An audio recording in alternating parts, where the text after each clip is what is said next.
Glory to Jesus Christ. Welcome back. You are listening to The Voice of Reason. And on today's episode, I have a very special guest who is joining me. Somebody that you all need to know about. This is the man behind that page. Yes, that page, Bibloholics, the best Christian memes that you will find, and also one of the best ways to evangelize the culture, especially with all of these young kids who all they do is spend their time on the internet. My friend right here, he has figured out the blueprint. He's cracked the code of how to best evangelize. So, Bibloholics, welcome, my friend. How are you? I'm great. How are you doing? I am doing excellent. I want to thank you so much for joining me here and for being with me today.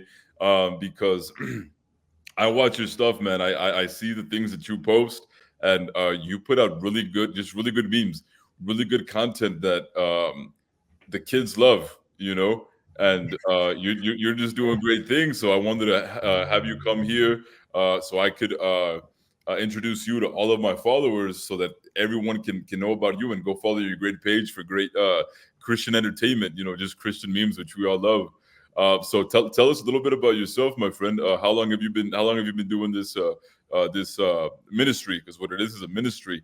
How long have you been doing this? So I've been doing this since I think it was about April 10th of last year. So not too long ago, actually, for the amount of followers I have right now. It's really not a long time. I started doing this because I was essentially in a spiritual desolation, Mm, and I had just found the Catholic Church at that time.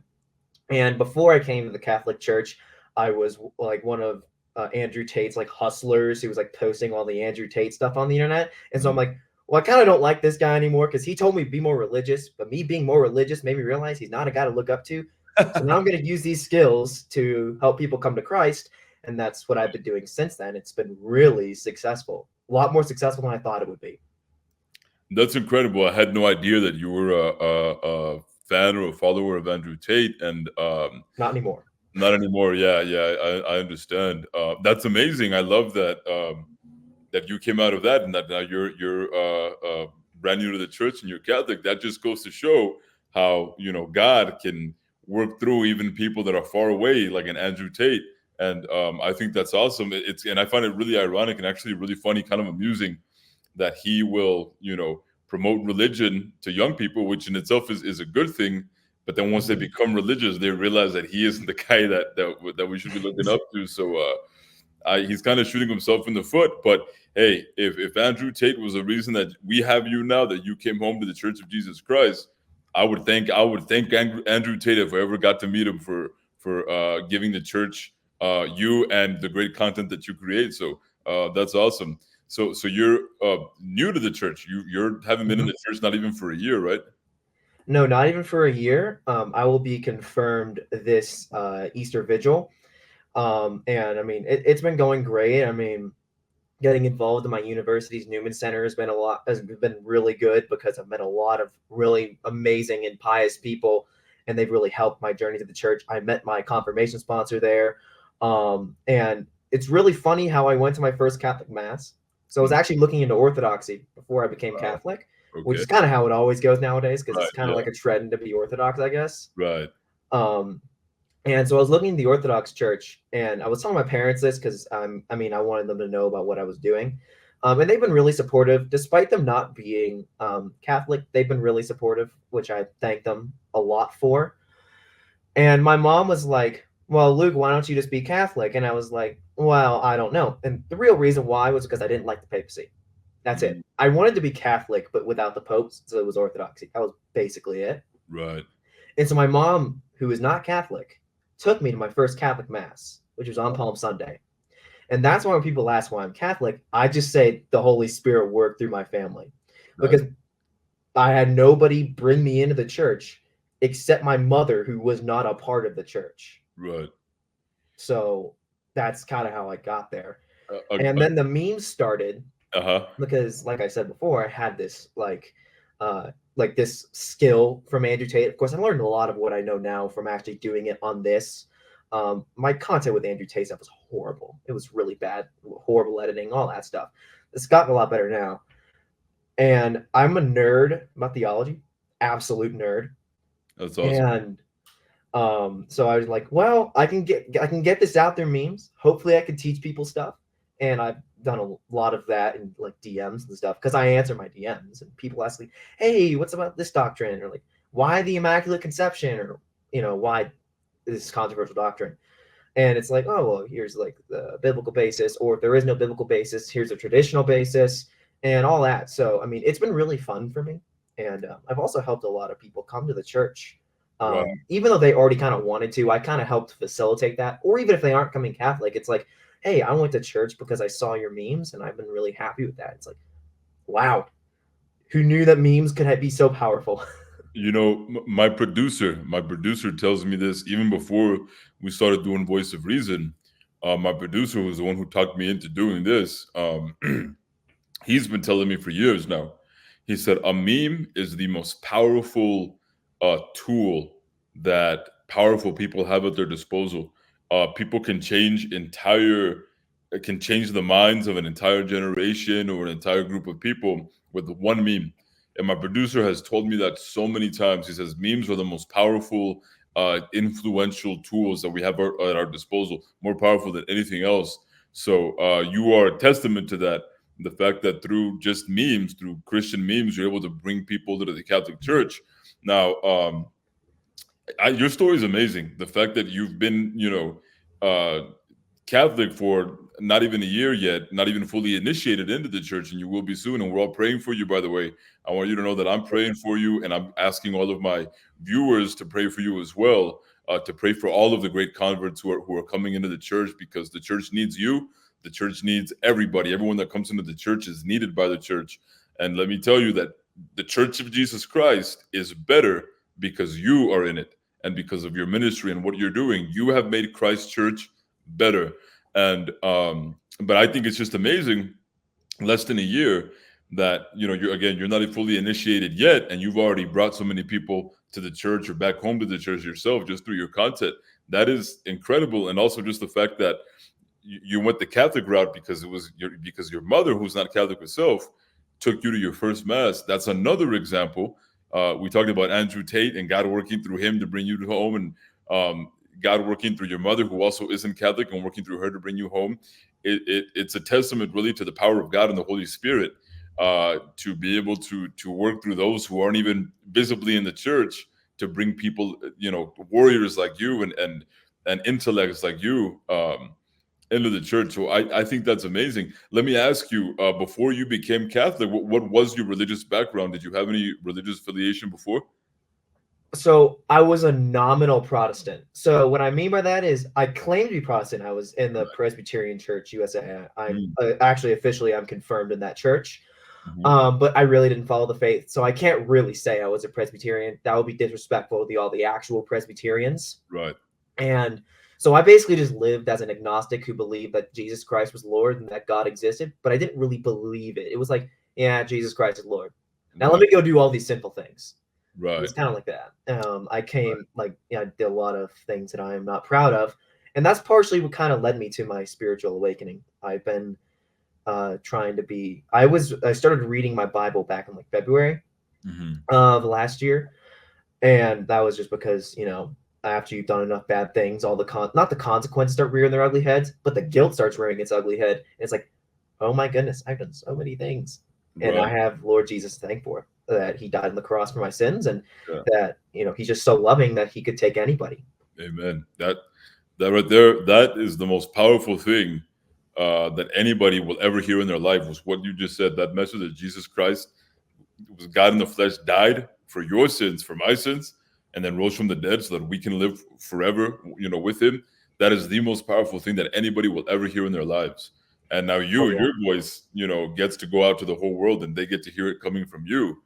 Um, that's amazing. So were your parents devout Presbyterians as well, or no? not really. So it was we were the Creaster crowd. We go to church on Christmas and Easter.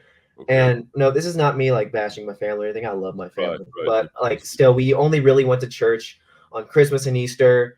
Um, the world kind of guided the views of the household, so it's like abortion is an issue in my home that I now have with my family because I'm the only one that's like absolutely not.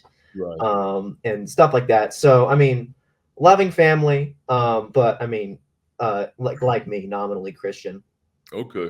Well, Okay. at that point, like me at that point, nominally Christian.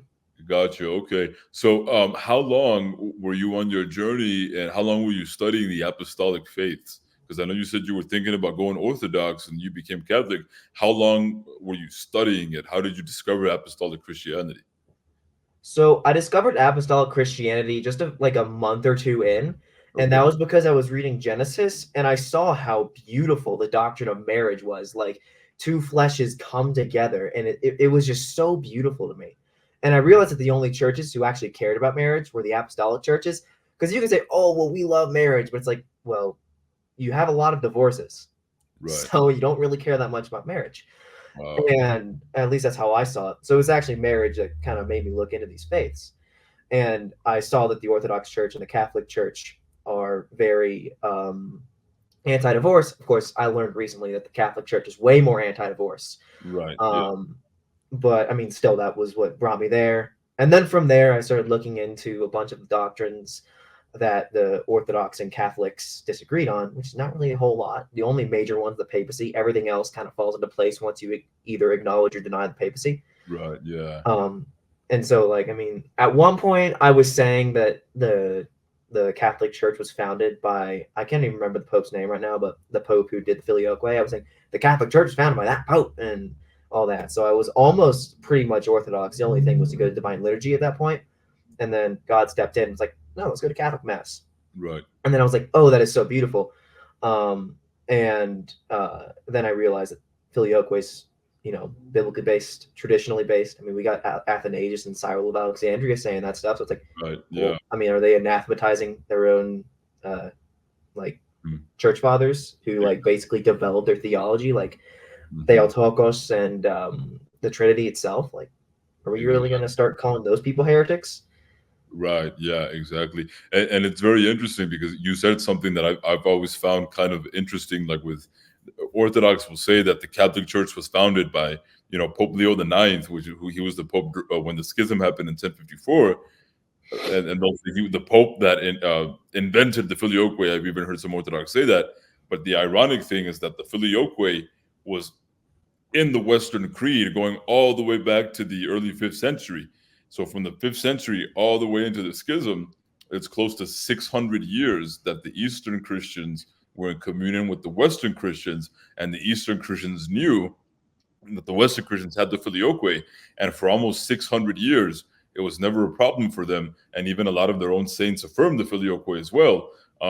So it is one of those funny things. You say, well, first of all, which pope? Because the pope in the schism was this pope, but the Filioque was inserted into the creed by this pope. So which one is it? And then you see that when you look at the first 1,000 years of Christianity, you see that it was the Catholic doctrines and Catholic ecclesiology that actually won the day in the first millennium. It was everyone believed in the papacy, and even the ecumenical councils teach that. So you said that that you started researching the apostolic faith 2 months in. Is that 2 months into after you started your ministry online? No, that was a bit before. So by the time I started my ministry online, I was already like into Catholicism. Okay. So that was 2 months after I started reading my Bible, which was in February. Oh, okay. Gotcha. So I mean, because the led me to research the apostolic faith was the Genesis view on marriage. Okay. Excellent. And that's amazing because I don't think I've ever really come across, at least personally, anyone that has ever, any Protestant convert to Catholicism or to Orthodoxy for that matter. I don't think I've ever come across anybody personally that has told me that it was marriage, and seeing how marriage was so important, sacramentally in the Catholic Church, that drew them away from denominational Christianity into Catholicism. So I think that's very beautiful. That's very unique, and you don't really find that. Mostly Protestants will say, "Oh, I left because there was too much variety in Protestantism to know what is correct Protestantism. Sola Scriptura, I don't find it in history. I don't find it in the Bible itself. All of these other Protestant doctrines are just not biblical or historical." So that's what moves them over to the apostolic faith. But I find it very very beautiful that to you it was something as important. It was marriage and the meaning of marriage that led you to the apostolic faith. So I think that's beautiful, and I think that that right there, that needs to be something that everyone needs to hear as well. Because perhaps apostolic Christians haven't paid enough attention to that, to how important that is to so many people. The idea of marriage and the idea of what marriage represents and how it represents Christ in His church. So that's awesome. I think that that's a testimony that needs to be shared with the world. So I appreciate you telling me that. Thank you so much. And so tell me a little bit more about your ministry. How did you? So you said that you started with when you were following Andrew Tate, and then you became religious because of him. Decided that you're not going to follow him anymore. Discovered the Catholic faith, and then what specifically was it that led you to wanting to just make Catholic memes? What was it that inspired you to do that? So it actually started off as non-denominational Christian memes, and then it became, okay, I can't hide the Catholic thing anymore, so I'm just gonna start rage baiting people. Not really. But it was like eventually I decided to become Catholic. Like the memes are gonna be Catholic mostly. Because I am Bibloholics, so I thought, well, bigger audience with all the denominations. But then it's like, as soon as you post one controversial video, like I did that about the Council of Ephesus, I decided, okay, I gotta become Catholic at this point, or make this page Catholic at this point. But so how it started was I've always wanted to make memes. It's just something I've always kind of had in me. It's like I've always wanted to make memes. I just never got around to doing it because, let's be honest, starting a social media page and not knowing what to do with it is pretty scary. Even though there's no stakes at all, which I don't really get why it's scary, but it is. And so I just started like, well, I love God and I love Jesus. I love memes. Christian memes. Now people are already doing that. And I mean, there's a lot of that. A lot of Christian memes on there, which I'm so glad about, because the more Christian memers we have, the more people can be converted to Christ. Right. And how do I put this? But yeah, so I just started out because I wanted to make memes and I wanted to like get the theology out. So I'm like, okay, let's do it this way. So my first meme was about the resurrection. It wasn't very good, but that's with all first content, right? And eventually I started doing like apostles in 60 seconds, which performed really well on TikTok, but performed really horribly everywhere else. And then eventually they started performing horribly on TikTok. So I think the last one I did was the Apostle Thomas. I think that's right. And so I stopped doing those because there was a lot of effort going into those and I wasn't getting the rewards from that effort. So I decided, okay, let's make the memes informational. And so I did. And that's when I started doing like memes about the councils and memes about different biblical events that were more theological rather than just, haha, look at this. Like, here's the golden calf. Here's Beetlejuice saying, huh? What? Like, yeah, so I decided to make more educational stuff after I realized that I want people to learn, but they don't want to learn. So you gotta trick them into learning. Right. And that's the strategy right now. That's great. Which is working because I'm teaching a lot of people about these ancient heresies. Like today was Docetism. A few days ago, it was what was it a few days ago? I can't remember what it was a few days ago, but like Novatianism, Donatism, all these other different heresies that are pretty low profile because they weren't specifically addressed in a council, which people don't know about, but they're really, really important. Like one heresy I see a lot of people falling into today is modalism. Right. Yeah. Which is the belief that it's like a Trinity upside down, basically. Yeah. Like one person manifests into three beings. It's horrible. It's horrible theology. I mean, there are a lot of Bible verses that refute it. And I actually know as much as I do about it because one of the people that I helped bring to the church, because I don't bring anyone to the church, God's the one that does it. I just can kind of help that. Mm-hmm. One of the people was a former Oneness Pentecostal, and he was like, hey, you should really learn about this because a lot of people are falling into this. Right. And it's like, wow. So even the people that I'm helping come into the faith are helping me develop my faith even more. So it's almost symbiotic at this point where I want other really smart people to be converting so that way they can teach me about their form of faith so that I can help teach others, bring them in, and it'll hopefully end up being a cycle like that because I love to learn and I love to help other people learn. You have the heart of a teacher, and that's all you need, as long as you have that and you're open to God's grace, God can do amazing things through you, and clearly He is. And I got to tell you, you are probably you have to be like the only guy out there that's making. If you're making memes about the Council of Ephesus and the heresies of Donatism and Docetism and the Novationist heresy, and you're talking about the ancient heresies, and you're making memes about that, that you're breaking ground right there, because I can't imagine that anybody else would be doing that. So you're doing something that's untapped, that no one does, and I think that more than anything, that like you just said, that's going to people are. I can imagine that there are people that see your content and they see your memes that are so entertaining, that are make you think. And I wonder how many people have ever typed in Docetism or Donatism into Google after seeing your memes. I'm sure that it happens, and then from there they learn about that, and they learn about everything else, or typing in the Council of Ephesus on Google after seeing one of your memes, and then it just goes from there, and they learn about the ancient apostolic faith.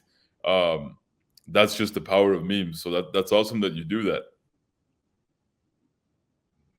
Yeah, and I think also like like you said earlier, that memes are very powerful. Like, there was a meme going around a few months ago about how the CIA was using memes to try and make people go to war, like with little dark age edits.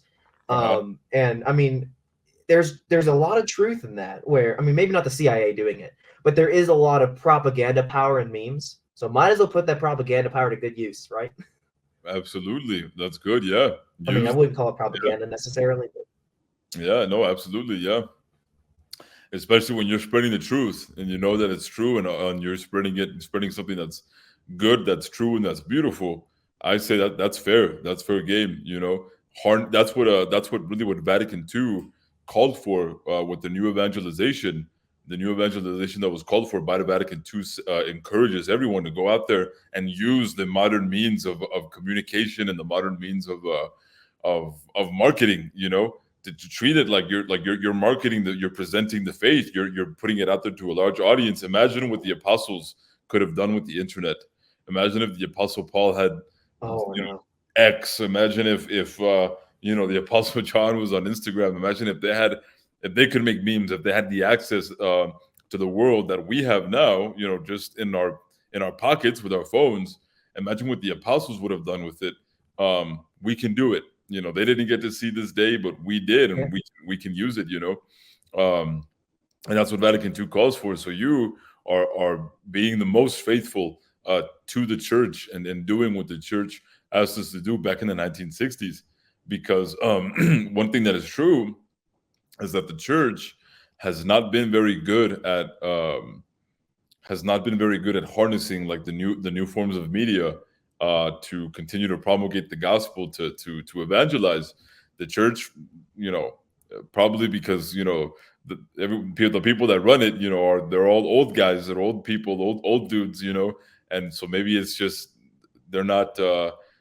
You can't blame them. They're not adept at at being savvy when it comes to technology and when it comes to the culture. But youngsters like you are, so you can do what even they can't do. There's something that you can do that not even the Pope can do, because it's obvious that the Pope isn't, running his he doesn't run his social media very well. And if you like go to like the Vatican website hasn't been edited since like 1997 or whatever. It's like literally hasn't changed since like And the you year. can tell. You can tell. You can tell that there's nobody there that is harnessing, the power of just the internet. Like, we're already into, social media platforms and cultural things like memes, and the church is still like trying to barely figure the internet out and how to like set up a web page. So you are just way ahead of the curve. So I think that you're going to be leading the charge for evangelizing with the means that, because everyone's an evangelist whether they know it or not. The question is, what are you evangelizing Yeah. for, and what is it that you're promoting? And you are promoting the gospel of Jesus Christ, which is the most important thing that any of us could ever do. And I mean, I would agree that definitely like the Vatican does not like isn't really acquainted with the internet, because I mean, if you just look at the Vatican website, you can tell like this is a pretty antiquated website. Oh I yeah. mean, I like every time I want to like look something at the catechism. Of course, I have a catechism now, But like before I had a catechism, it's like, oh, I'm gonna go to the Vatican one. Oh, this is like terribly formatted. I have to go to this other one, or I want to look at Denzinger. So, Yeah. oh wait, the Vatican one's not. Yeah, so it's just horrible. And like, not saying that the church, and like one of the reasons actually that I do this is so we can modernize the evangelism and not the worship, because I mean modernist worship. I mean I don't have any problems with the Novus Ordo. Don't get me wrong there. A good Novus Ordo is a good Novus Ordo. Yeah. But a lot of the modernist worship is horrible, and that's what they're trying to get people with. But people don't want the modern worship. Right. They want the old worship. You just need to get them in there with modern means. But you don't need to change the message. You don't need to change the worship. What you need to do is change the strategy to get people to worship.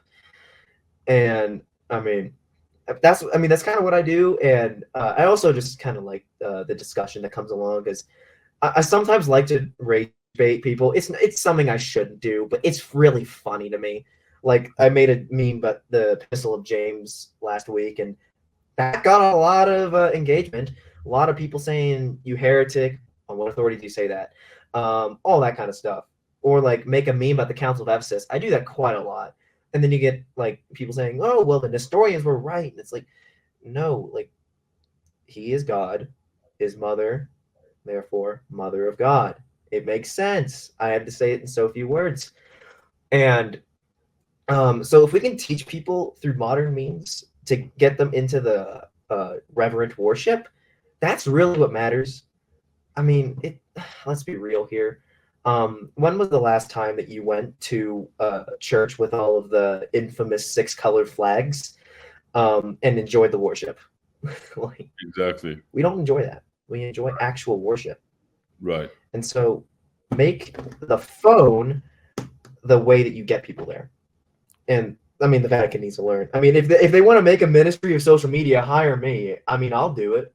I was just but I don't think they'll do that. about to say, this is literally what I was about to ask you. I was gonna ask you if the Vatican, and they have a dicastery of evangelization.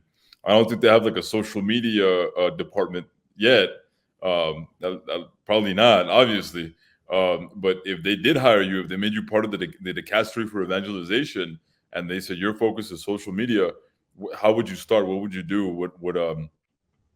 Would every bishop have a TikTok, an X account, and an Instagram? What do you think would be the fastest way for Catholicism to once again overtake, all of the other, competing belief systems, and for Catholicism to once again put the gospel message out front and center like it always has for 2,000 years? What would you do? What would be the first step? Well, number one is I would make sure to have the bishops and the priests. I mean, maybe not the priests, because that'd be like the bishop's job. But make the bishops read the traditions. That'd be number one. Number two is to then like get them to get people in parishes who are acquainted with social media culture, and then have them run social media campaigns. Now there has to be rules. You can't be doing what I'm doing right now and sometimes rage baiting people. An actual religious body should not be rage baiting people like I've been doing recently. It's just not Christ-like, and I acknowledge that. When I do confession before I get confirmed, I'm definitely bringing that up. And I guess number two would be I don't really know. I haven't thought that through. I mean, I would say get the bishops on social media, but most of them probably wouldn't know how to use it to begin with, and they might use it in a way that could turn people away. Yeah. So it might just have to be like an official Vatican thing where it's like Vatican memes from the Vatican. Right. And then, because let's be real here, I couldn't do a whole lot. It would probably have to be an effort of like getting a bunch of people who are younger to work for that dicastery, rather than getting bishops to do something. Right. Oh yeah. Just imagine what it would look like if there was a page on Instagram, on TikTok, on YouTube that was Vatican memes, and it was actually the Vatican, like coming from the Vatican, Vatican endorsed, Vatican. Imagine that. Like, this is the official Vatican's page for memes. The way that we did it, me and my producer, is we started a social media page for my home parish. I'm a Byzantine Catholic, so I go to Our Lady of Perpetual Help Byzantine Catholic Church here in my hometown. And my producer, when I first took him to that parish, he fell in love with it. He fell in love with the Byzantine tradition. And he said, I'm going to make a page for this parish, and I'm going to promote this parish. And we have some beautiful videos out. They're on YouTube, on TikTok, on Instagram as well, everywhere. And we promote, Byzantine Christianity, Byzantine Catholicism through those pages. Would you say that every parish should have a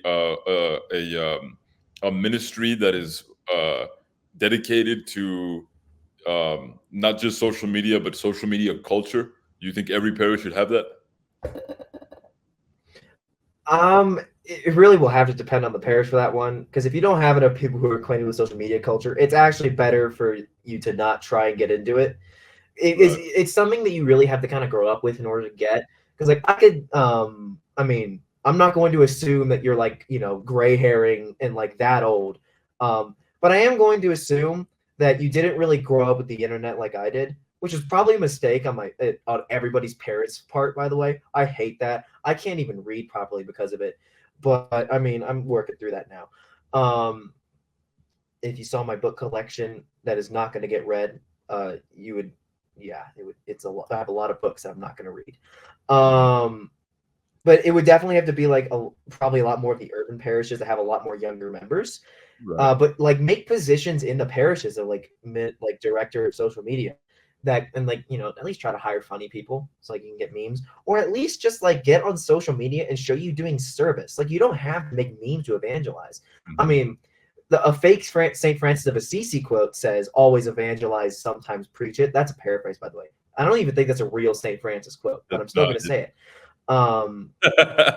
Yeah, exactly. But I mean, it is true. So like, even if your parish is like going out and doing service stuff, like why not put that on social media? Like I could see where there could be the kind of, oh, well, we don't want to boast, like giving to homeless people and recording is kind of scummy. And I kind of agree with that. Like I kind of agree with that. But at the same time, you're not doing it to boast. You're doing it to show the beauty of the Catholic Church and what the Catholic Church can do. And evangelization, a lot of the time, is people realizing that something isn't as bad as it actually is. Like, I used to be Pope was the Antichrist. I hate the Pope. All that stuff. I hated Catholicism. And then once I started looking into it, realizing, oh wait, they aren't idolaters who worship Satan. They aren't blah blah blah. It makes it a lot easier to come into a faith. And then with a faith like Catholicism, which is just so rational and has so many beautiful doctrines. I could talk for hours about the beauty of the church in terms of doctrine alone. You just realize that it makes so much sense. And with something that makes so much sense, all you really need is a softened heart to come to it.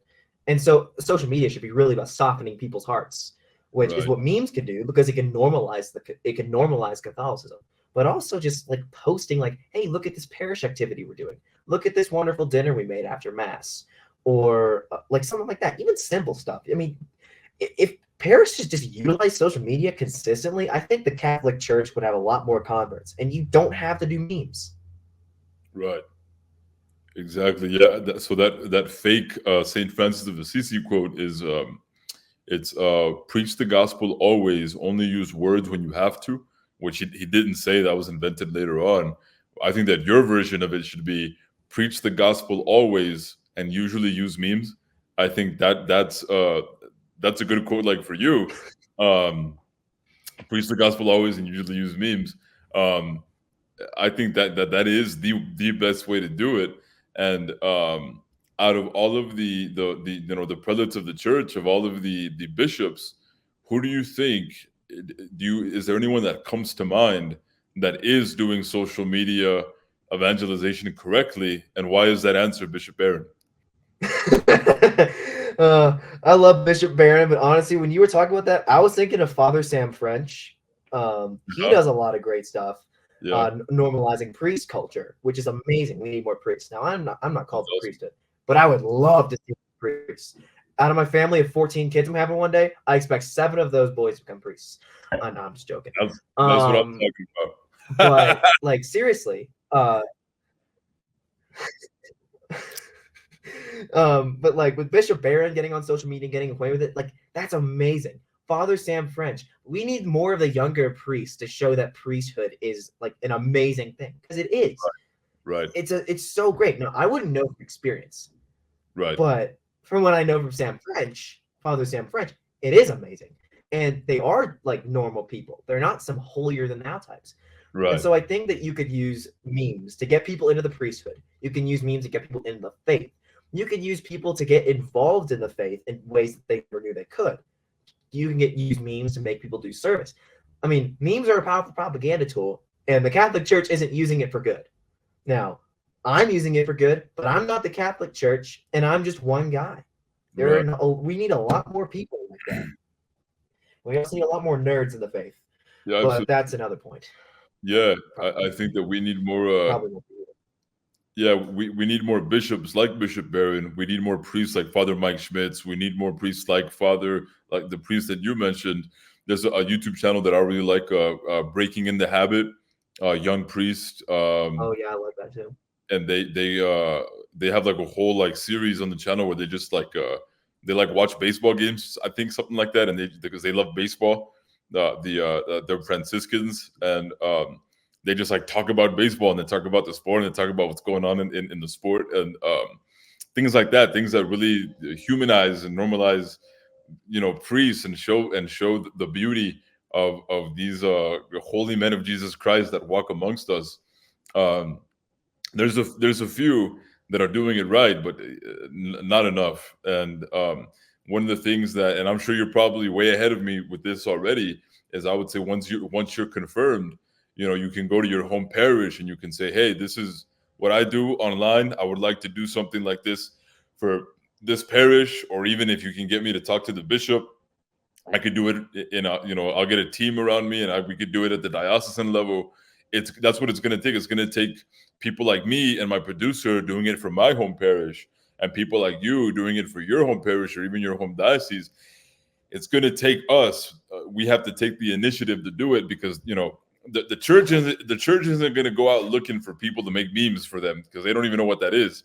It's us who know about it. We're the ones that has to go to the church, Nope. tell them, let me evangelize for you, and so for anybody that's watching this, if there's anybody that feels like they're called to utilize meme culture, social media culture, and turn it around for the gospel, to use it for the faith, to bring people home to the church, to bring people home to Jesus Christ, do it. Go to your local parish and say, let me do this here, let me do something for the parish, a parish page, a diocesan page. Go in and make yourself available, because the church loves that. The church loves when people volunteer and take the initiative to do things. And something like internet ministry, online evangelization, that's still widely, hugely untapped. We literally lifted like maybe half a dozen priests that are doing it. There's Everyone should be doing it. Everyone should be on board on social media, and sharing the gospel in that way. What's sad is I know people who are in seminary right now, but they're like pretty like very anti like social media, and it's like, I mean, I respect that. I am too, honestly. I hate social media. Like it's destroyed me, and I mean the damage is reversible, thankfully. Yeah, It's already been done. But the thing I don't like about all these like anti-modernists is that they don't want to utilize the things which are bad to try and make them good, because that's what Jesus does with us. Now we aren't like totally bad, but we are corrupted by sin. exactly. And Jesus on the cross, he merited justification for us. He uses us to do good things, even though we are not necessarily good ourselves. And we can do that with our own inventions, like the internet, or AI. I mean, maybe not AI, depending on who you ask. But like, why run away from all these things when you could, conquer them? I'm not a huge fan of a lot of Redeem Zoomer, but he has a really good point. The YouTuber Redeem Zoomer, he's doing like a thing with like Reconquista of the mainline Protestant churches, where instead of letting the mainline churches die and just branch off with your own conservative denomination, it's no, retake those. And that's what we need to do with the culture. I mean, the U.S. was once a very Christian nation. Now, granted, wrong brand of Christianity, but still very Christian. Right. And we've already had that before. We need to conquer the culture. We don't need to run away from it. We need to conquer everything, because that's what Jesus did for us. Jesus conquered us so we can conquer the world for him, of course. Don't do it for yourself. Amen. And I mean, like, use the internet for the good. I mean, if so much bad stuff like corn is on there, and Jezebel's dancing with barely any clothes on, like, if that's what you're afraid of the internet, why not flood it with content that's going to drown all that out, but actually be good for people? Right. Exactly. And a lot of people are doing that. I don't think enough, but a lot of people are. Right. Yeah, absolutely. I can't tell you, how many times I have talked to priests, and I've even said, "Hey, I'd love to interview you. I'd love to have you on my channel, and I'd love to, show you to the world." And they say no. They turn me down, and they say, "No, I don't want to. I don't want to be on social media because social media is evil. Social media is trash. Social media is garbage. Social media is all these things." And I agree with them, right? Like you said, I agree. I hate social media too. I agree with it, but I always tell them, I say, well, social media is not going away. Social media is overtaking like the real world. Like kids these days, young people spend more time on social media than they do in the real world, and that's not changing. It's only going to get worse. So you can either complain about how terrible it is and not do anything about it, or you can do what our Lord did. Jesus didn't say, "Oh, I'm not going to go into the world right now. I'm not going to be incarnate at a time when the Roman emperor is considered a deity." The Roman emperor called himself the Son of God, and Jesus decided to become incarnate literally at the worst possible time when it would have been the most difficult for Christianity to be able to get off the ground. It was persecuted for the first 270 years. Jesus literally did it when it was the hardest time in history for it to have been able to succeed. And he went in at the darkest Mm-hmm. time, and he saved mankind. He saved the world. We can do the same thing. We can, like you just explained, social media is not going anywhere, so we have to deal with it. Just deal with it. We don't have to like it. We don't have to love it. We can hate it, but we have to deal with it, and we have to know that that's where the young people are. And if God would take the time and go through the trouble of becoming incarnate and being in the womb of our blessed mother for 9 months, being born, living a full life into adulthood, and then going into his passion, dying on the cross for us, if he would go through all the trouble of doing that, we can go through the trouble of making accounts on TikTok and Instagram and YouTube and sharing the gospel of Jesus Christ, just like the apostles went through the trouble. Everything that we read in the book of Acts, everything we read in Second Corinthians of what Paul was doing, all the trouble that they went through. They never said, "Oh, I'm not going to go and evangelize to the Gentiles. The Gentiles are evil pagans that are totally lost and they're godless." No, they went and they evangelized the Gentiles. There was not a single man that the apostles didn't want to share the gospel with. We need to have the same attitude that the apostles had. We need to have the same attitude that our Lord Jesus Christ had in saving us. Of going out into the world, Yeah. wherever they are, whoever they may be, This wherever. defeatist attitude is horrible. Exactly. Yeah, that's and I think that's why the church has been losing. The church has been losing for so long now, because the people within the church have the attitudes of losers. They don't want to fight. They don't want to contend. They kind of just want to let the world die. That's not what Christ calls us to be. Christ calls us to be the light in the world, to be the salt of the earth, and that's what we need to do. And I think everyone needs to follow your lead, my friend, and everyone needs to do what you're doing, and utilize the means that we have now to bring the gospel of Jesus Christ to the world.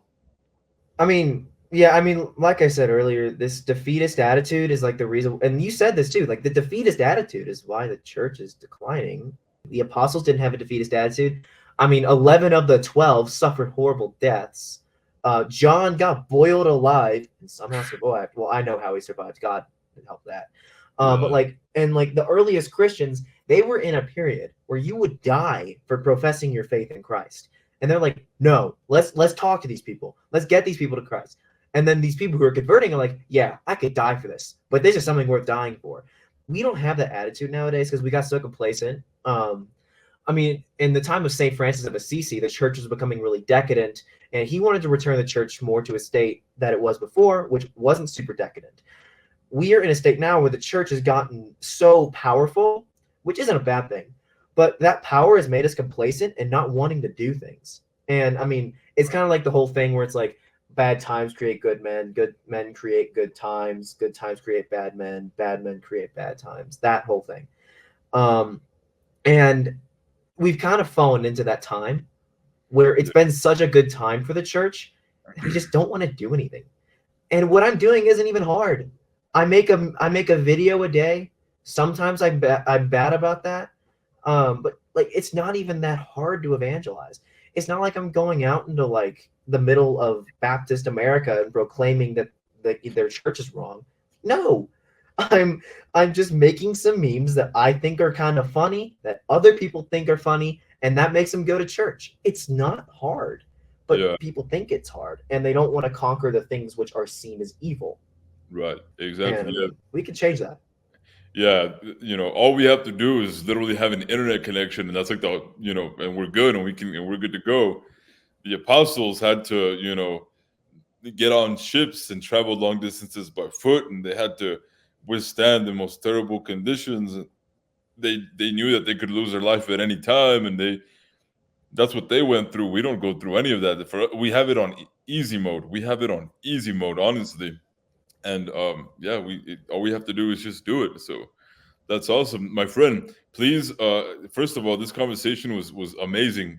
This was incredible. You are incredible. I want you to tell all of my audience where they can find you. I want you to plug all of your pages, all of your channels.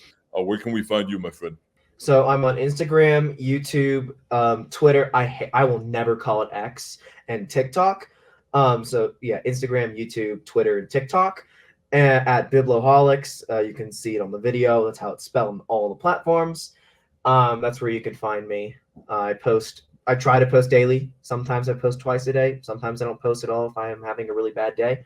But I post every day. So you can definitely find me. I'm very easy to find, at least on Instagram and TikTok. I'm very easy to find.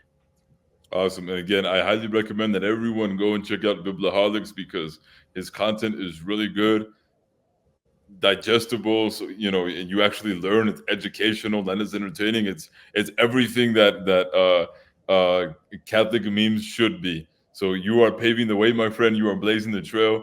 And I cannot thank you enough. Again, know that I am praying for you. My audience will be praying for you. And it was such a pleasure and an honor to have you here with me. And we're going to have to do this again very soon. It was a great conversation. I would love to be on again. Thank you so much for having me. It's been a pleasure. And God bless you. I'll make sure to pray for you. I'll throw up a Hail Mary or two. So. Well, thank you, my friend. Amen. God bless you. Everyone go check it out. Bibloholics. You got to go follow him. Like, share, subscribe, all that good stuff. And of course, like, share, and subscribe here to me, to the Voice of Reason. God bless you, everyone. We'll see you next time. Glory to Jesus Christ. Glory to Jesus Christ.